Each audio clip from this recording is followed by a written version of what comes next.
तुम कभी ये चाहोगी कि तुम्हारी बड़ी बहन के साथ भी वही दुर्घटना हो जाए जो तुम? मासी जी, भगवान के लिए ऐसी अशुभ बातें मत निकालिए मुंह से। तुम ही इन सब बातों का ध्यान रखो, किसी को जरूरत ही ना पड़े तुम्हें टोकने की। तुम उस सप्लायर के साथ बिजनेस नहीं कर सकते। भाई साहब सही है, जिससे जो फैसला उन्होंने किया है। बस नार, काका सा जैसा चाहते हैं वैसे ही होगा। लाली मासी ने सलोनी जी को किचन में घुसने से मना किया। क्यों? उनका मानना है कि चूंकि सलोनी जी के बच्चे को मरे हुए अभी 21 दिन भी नहीं हुए हैं, तो किचन में किसी भी सामान को हाथ लगाना अच्छा नहीं है। नसीब हमारा इम्तिहान ले रहा है ना, लेने दो। जब तक तुम मेरे साथ हो, कोई तो कोई परेशानी हमेशा के लिए डेरा नहीं डाल सकती सलोनी। सलोनी सलोनी सलोनी, इस घर में और भी लोग रहते हैं ब्रजेश। हद कर दी तुमने तारा। सलोनी के दर्द का एहसास मुझसे ज्यादा तुम्हें होना चाहिए। उसको अपनी बहन मानती हो ना तुम? एक तो मासी जी ने रोक टोक लगाकर उसका दिल दुखाया, और उसके ऊपर से तुम। अगर इस घर में अपनी मर्जी चलाने का हक उन्हें किसने दिया है? मासी जी ने वही किया जो सदियों से चला आ रहा है। रीति रिवाज नाम की भी कोई चीज होती है ब्रजेश। ये सब ढोंग है, बकवास है। मैं इन सब बातों पर विश्वास नहीं करता। आपके मानने या ना मानने से कोई फर्क नहीं पड़ता ब्रजेश। अगर 10 लोगों के बीच में घर में रहते हो तो उनकी बात सुननी पड़ेगी। आपको पूरी दुनिया में बस सलोनी की परवाह है, उसी की चिंता है।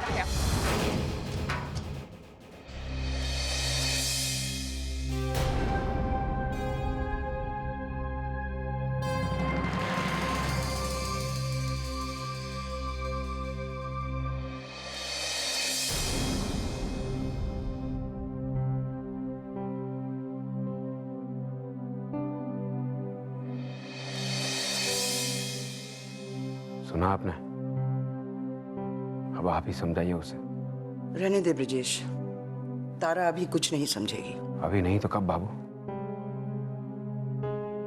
जब इसकी कड़वी बातों से रिश्तों की सारी मिठास गायब हो जाएगी तब? ऐसा कुछ नहीं होगा ब्रजेश, समय का खेल है। जो समय आज हमें घाव दे रहा है, कल वही घाव भर भी देगा।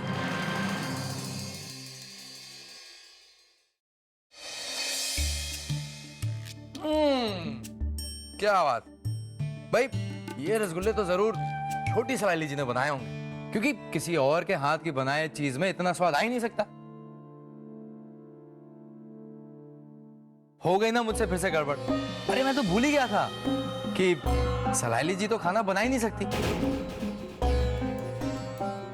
क्योंकि मासी जी ने सलाइली जी के लिए किचन के दरवाजे पर नो एंट्री का बोर्ड जो लगा रखा है।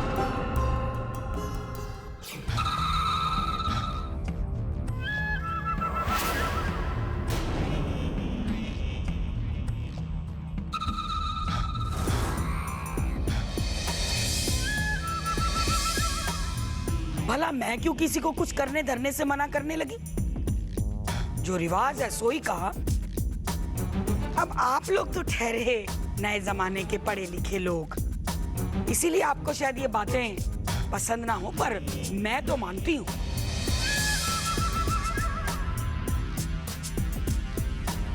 मैंने तो अपना धर्म समझा कि आपको याद करा दूं।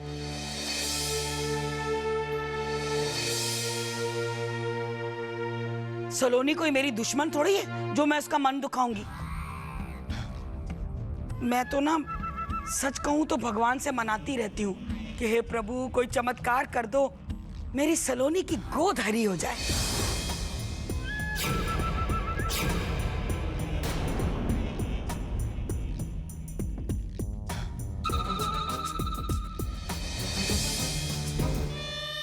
मैंने तो यही सोचकर इन्हें यहाँ बुलाया था कि कुछ जख्म ये भी दे देंगी, मगर लाली मासी तो जख्मों पर नमक छिड़कने में भी एक्सपर्ट निकली। Very good. नहीं बेटा रहने दो, मैं खुद ही ले लूंगी।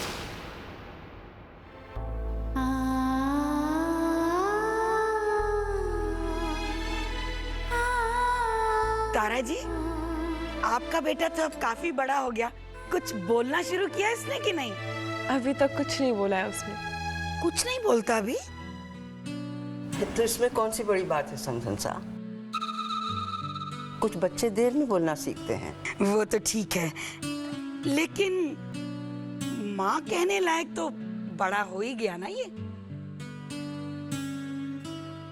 मैं भी कब से तरस रही हूँ कि कभी तो ये मुझे माँ बोले। तरसने से कुछ नहीं होगा तारा जी, कोशिश करनी पड़ेगी। आप लोगों ने उसको सिखाया ही नहीं है। आदित्य इधर आ बेटा, इधर आ।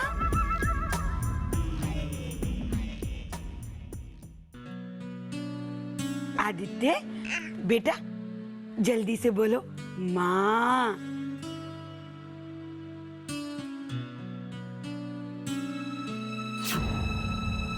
माँ बोलो बेटा, बोलो माँ, बोलो बेटा, बोलो माँ, माँ बोलो बेटा।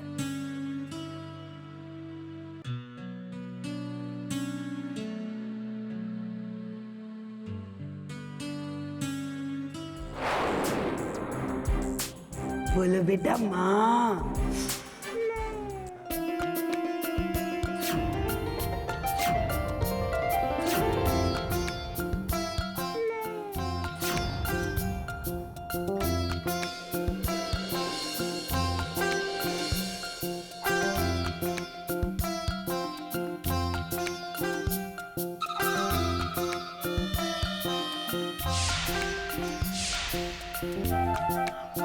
माँ बोला इसने, देखो। आपने तो सचमुच कमाल कर दिया समझन साहब। सालों का तजुर्बा है बाबू। अरे भाई, आज तो बड़ी खुशी का मौका है। आज हमारे पोते ने पहली बार कुछ कहा, वो भी माँ। हाँ? मुबारक हो बेटा। भाभी साहब, कंग्रेचुलेशंस।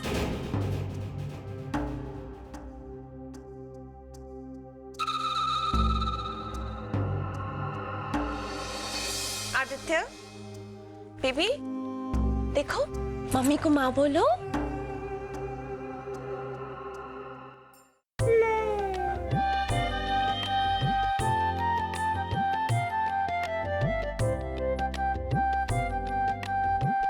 बधाई हो भाई साहब। Thank you. कंग्रेचुलेशंस भाई। आदित्य इधर आ, देख मम्मा क्या कह रही है। मम्मा की बात मानो, मम्मी को माँ कहो।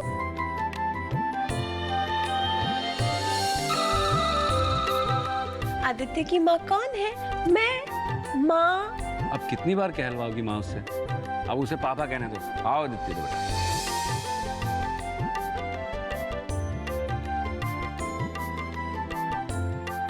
आज पापा आपके लिए बहुत खिलौने लाएंगे, बहुत सारे खिलौने लाएंगे आज। और मैं भी लेके आऊंगा, क्योंकि आज मेरे भतीजे ने मुझे बहुत बड़ी खुशी दी है।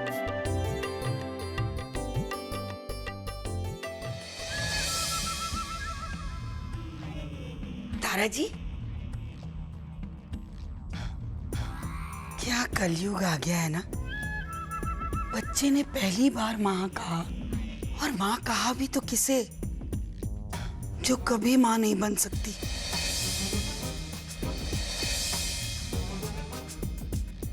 यहाँ तो उल्टी गंगा ही बह रही है राम जी। आपके साथ तो बड़ा ही अन्याय हो रहा है।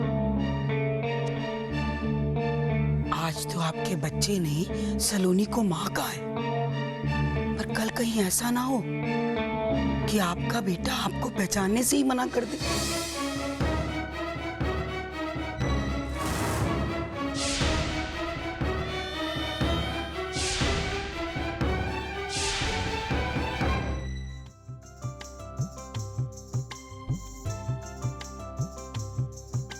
आज मैं बहुत खुश हूँ, पहली बार आदित्य ने कुछ कहा है। यही एक बहुत बड़ी बात है। लेकिन हाँ, उसने सलोनी को अपनी छोटी माँ को माँ कहा।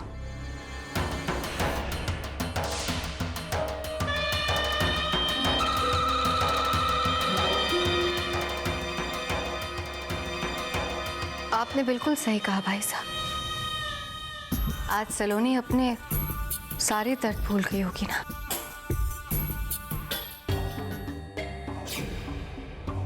अब वैसे सलाइली जी, आपकी तो चांदी हो गई। माना कि तकदीर ने आपके साथ बहुत बेइंसाफी की, लेकिन अब आपकी सारी कमियां ये बच्चा पूरी करेगा। आपको मां पुकारने वाला आ गया है। नहीं गंवर साहब, आदित्य पर सिर्फ तारा भाभीसा का ही हक है।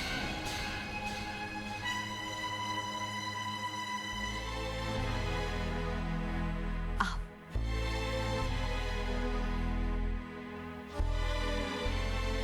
ये लीजिए भाभीसा, आदित्य ने भले ही सबके सामने मुझे मां कहकर पुकारा हो, लेकिन सिर्फ आप ही इसकी मां हैं। इस पर सबसे पहला अधिकार आपका है। लीजिए। बिल्कुल, दुनिया में माँ की जगह तो कोई और ले ही नहीं सकता। और फिर ये तो आपकी आंखों का तारा है, क्यों तारा भाभी साहब?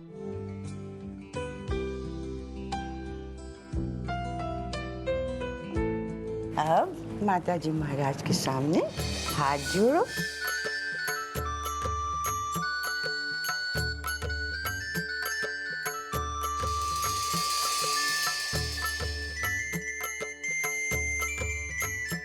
भाभो, आज हम इतने खुश हैं कि जी चाहता है कि जिंदगी की सारी जमा पूंजी लुटा दें।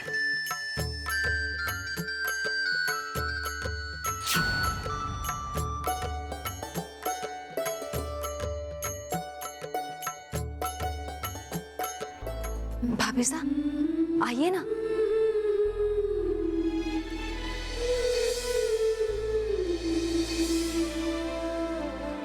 बच्चे की माँ ने तो शगुन कर दिया भाई, अब छोटी माँ का शगुन करना बाकी रह गया।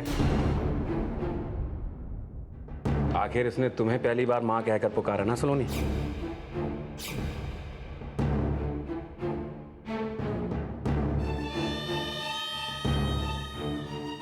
इसीलिए तुम्हें रस्म पूरी करनी होगी। नहीं भाई साहब, मैं कैसे? ये रस्म निभाने का हक तो बच्चे की माँ को होता है, और ये रस्म भाभीसा ने निभा दी है। मैं नहीं निभा सकती। आशीर्वाद ही तो देना है, जितना ज्यादा मिलेगा उतना ही अच्छा। आओ। नहीं भाई साहब। आदित्य, तुम्हारा कुछ नहीं लगता?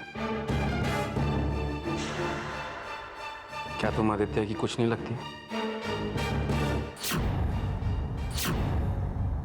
ब्रिजेश बिल्कुल ठीक कह रहा है। कम ऑन बेटा। हाँ सलोनी बेटे, शुभ काम में कैसी आनाकानी। चल चल। अरे हाँ सलाइली जी, भाई शुरू हो जाइए आप।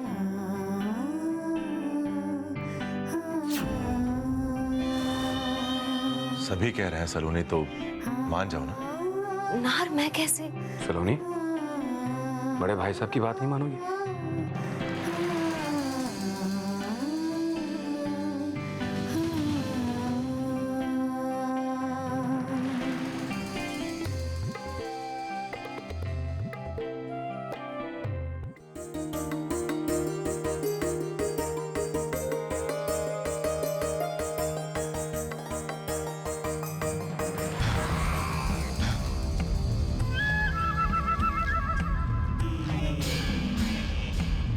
बुरा मत मानिएगा तारा जी, पर आपकी द्वारानी तो त्रिया चरित्र में परिपूर्ण है।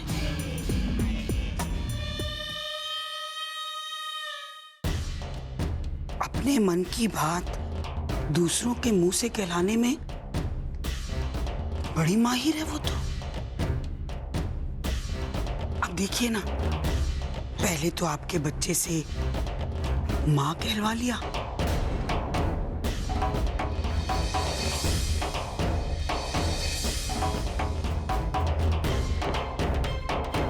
देखिए देखिए कैसे आपकी ममता में हिस्सा बांटने आ गई।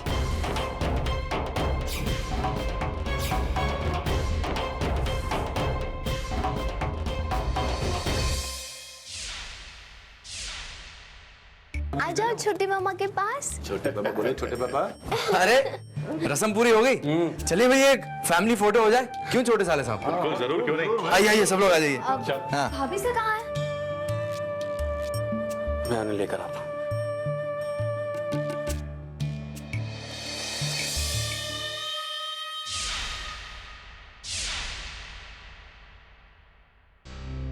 तारा किसी से कुछ कहे बिना वहां से अचानक क्यों चली आई? और ये क्या है?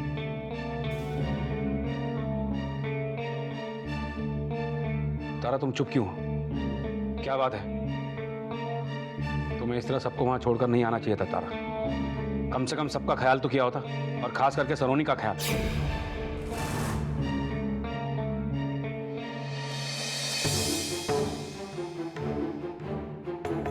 ये लीजिए आदित्य का सारा सामान, उसके कपड़े, उसकी दूध की बोतल, उसकी दवाइयां, सारा सामान सलोनी के पास जाके रख दीजिए।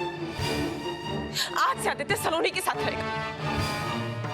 अब तो खुश है ना आप? क्या हो गया तुम्हें? किस तरह की बातें कर रही हो तुम? मैं आदित्य की मां नहीं क्या? अरे ये तुमसे किसने कह दिया है? तो फिर जब मैंने रस्म पूरी की थी तो सलोनी से करवाने की क्या जरूरत थी? सलोनी मेरे और मेरे बच्चे के बीच में आ खड़ी हो गई ब्रिजेश। मुझसे मेरा बच्चा छीनना चाहती है वो, लेकिन मैं सलोनी का साया भी आदित्य के पास नहीं आने दूंगी। सलोनी की वजह से आदित्य को कुछ हो जाए, कोई मुसीबत आ जाए, ये मैं बर्दाश्त नहीं कर पाऊंगी ब्रिजेश।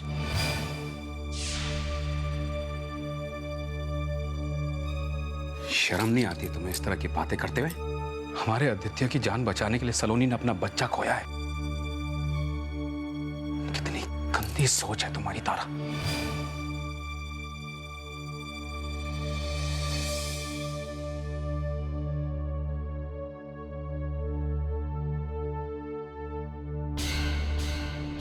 आप यहां क्या कर रही हैं?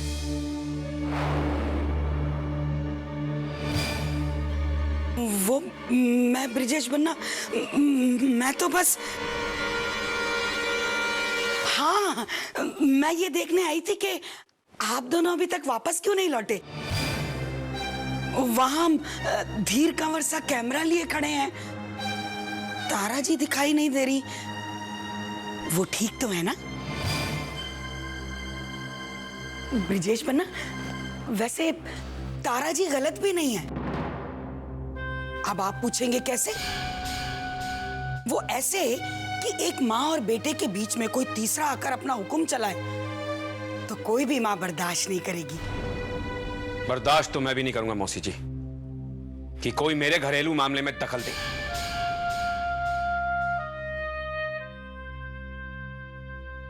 देखिए मौसी जी, आप इस घर की मेहमान हैं। आप बड़ी हैं, अनुभवी हैं। हम सब आपकी बहुत इज्जत करते हैं। आपके तजुर्बे का फायदा इस घर को हो, इससे अच्छी बात और क्या हो सकती है। लेकिन इतना तो आप भी जानती हैं कि मान सम्मान पाने के लिए दूसरों का आदर करना बहुत जरूरी है। और सबसे बड़ी बात तो यह है कि हर घर के अपने तौर तरीके होते हैं, उसका अपना एक रहन सहन होता है जिसमें मेहमान को ढलना चाहिए, ताकि अगली बार जब वो मेहमान उस घर में आए ना, तो उस घर के लोग खुशी से उस मेहमान का स्वागत करें।